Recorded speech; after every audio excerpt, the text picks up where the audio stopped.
రాజ్ తరుణ్ అతని లవర్ లావణ్య మధ్య జరుగుతున్న వివాదం తెలిసిందే. అయితే నార్సింగ్ లో Raj Tarun lover Lavanya high drama చేసింది.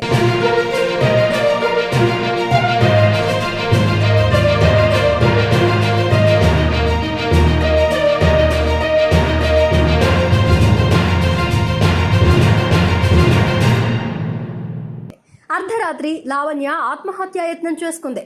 నేను ఈ లోకం నుండి వెళ్ళిపోతున్నాను అంటూ తన అడ్వకేట్తో చాట్ చేసింది. ఈ లోకంలో నా పయనం పూర్తి చేశాను, అందుకే ఈ లోకం నుండి వెళ్ళిపోతున్నాను అంటూ మెసేజ్లు పెట్టింది.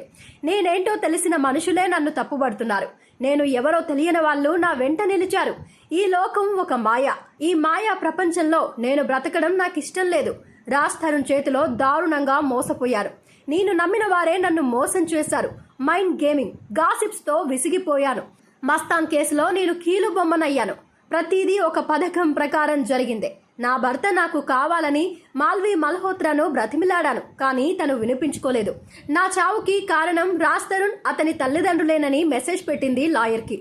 నా చావుకు ప్రధాన కారకురాలు మాల్వి మల్హోత్రా అంటూ హై డ్రామా నెలకొల్పింది. నాకు తినడానికి తిండి లేదంటూ మొత్తుకుంటున్న రాజ్ తరుణ్తో మాల్వి మల్హోత్రా ఉంటూ ఎంజాయ్ చేస్తోంది. రాజ్ తరుణ్ మాల్వి మల్హోత్రా మోజులో పడి మారిపోయాడు. నా మరణాన్ని కోరుకుంటున్నాడు. నా చావుకి ప్రధాన కారకురాలు మాల్వి మల్హోత్రా అంటూ తన లాయర్కి మెసేజ్లు పెట్టింది లావణ్య. నేను ఈ లోకం విడిచి వెళ్ళిపోతున్నానంటూ డయల్ 112కు ఫోన్ చేసింది. హుటాహుటిన లావణ్య నివాసానికి చేరుకున్నారు నార్సింగి పోలీసులు.